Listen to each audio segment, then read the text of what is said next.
OLED TV, colores perfectos, imagen perfecta. Presenta. La comisión ya tiene terna para el próximo procurador de los derechos humanos. Ese es el tema de la noche. ¿Cuáles son los retos y el perfil del próximo magistrado de conciencia? Participe con la etiqueta SF, terna PDH. A continuación, la nota de la decisión de los comisionados.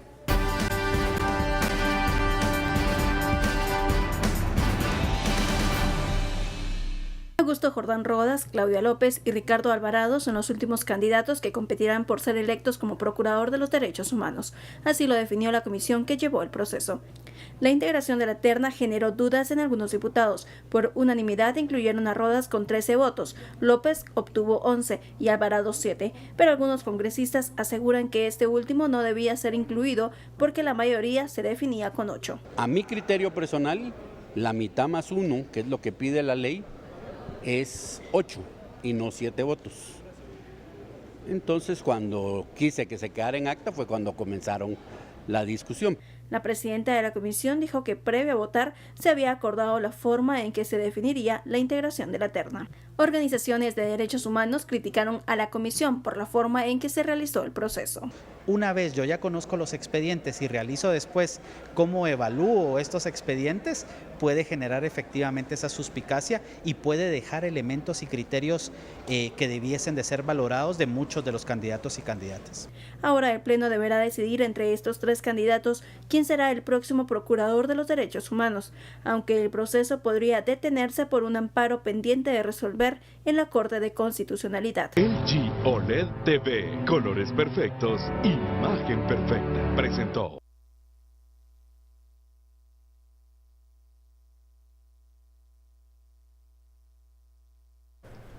Bienvenidos a Sin Filtro, noche de viernes. Terminamos esta semana con la noticia de esta terna conformada por los integrantes de la Comisión de Derechos Humanos para elegir al próximo Procurador de los Derechos Humanos. Una elección que en el Congreso de la República puede ser de pronóstico reservado, incluso porque no se sabe a este momento quién puede ser el candidato que reúna los votos necesarios para ser el próximo magistrado de conciencia. Ese es el tema de la noche, la etiqueta SF terna PDH. Hablaremos también de los candidatos que han pasado a esta fase y para eso damos la bienvenida a nuestros analistas Javier Soria y María Alejandra Morales. Muy buenas noches. Buenas noches, Ben.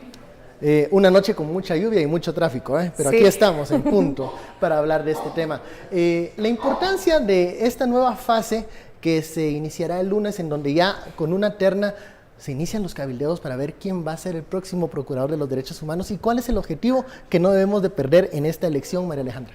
Claro, Ben, yo creo que primero que nada deberíamos de hacer una evaluación de cómo este tipo de procesos de elección se han ido desarrollando a lo largo de los últimos años y particularmente la elección del Procurador de Derechos Humanos, a cómo está la coyuntura actual, llama la atención de distintos actores que necesariamente van a querer presionar y que han estado presionando desde la comisión antes de que se integrara la terna el día de hoy.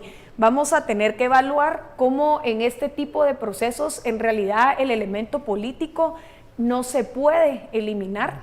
El elemento político necesariamente va a estar presente y lo ha estado desde la comisión que ha integrado el día de hoy la terna, porque recordemos que está integrada, a diferencia de otras comisiones de postulación, en su totalidad por diputados del Congreso de la República, y son esos mismos diputados que con 105 votos o más van a elegir al nuevo procurador. Entonces debemos primero evaluar un poco la importancia del cargo, pero antes de evaluar esa importancia del cargo tenemos que recordar también qué es lo que se está peleando en este sentido. Es decir, la Procuraduría de los Derechos Humanos y el procurador actual ha sido señalado constantemente de mantener, señalado por algunos y digamos visto con ojos, con una vista un poco más positiva por parte de otros, la relación estrecha que ha mantenido tanto con CICIG como con Ministerio Público, particularmente en la integración, en el trabajo de reforma constitucional, con la mesa técnica, con la mesa técnica, etcétera, que ha tenido una participación muy activa.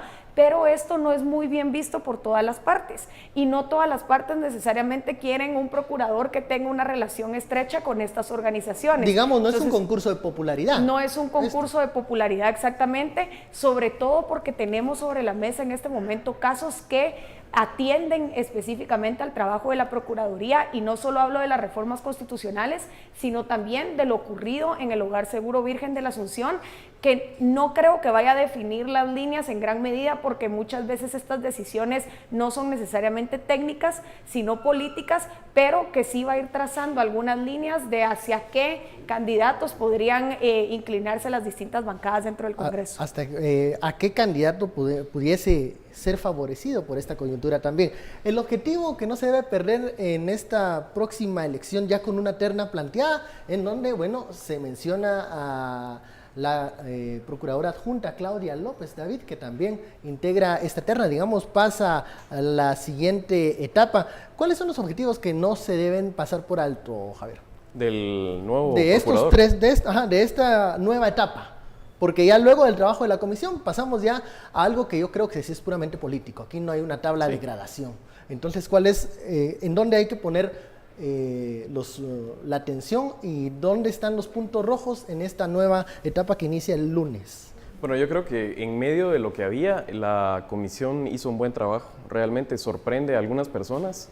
Creo que la novatez de, por ejemplo, la presidenta y de otros diputados que realmente no tenían conocimiento mayor del tema y que era más un interés político el controlar la comisión, pues fue dominado por diputados que sí tienen una trayectoria más de defensa de eso. En medio de la crisis, tal vez encontraron la oportunidad de tener una terna bastante decente, diría yo. Los tres cumplen con el perfil, o sea, tenemos al licenciado Jordán Rodas, a la actual procuradora adjunta, a alguien que ya fue director de la COPREDE. Entonces todos tienen de alguna forma la calificación necesaria.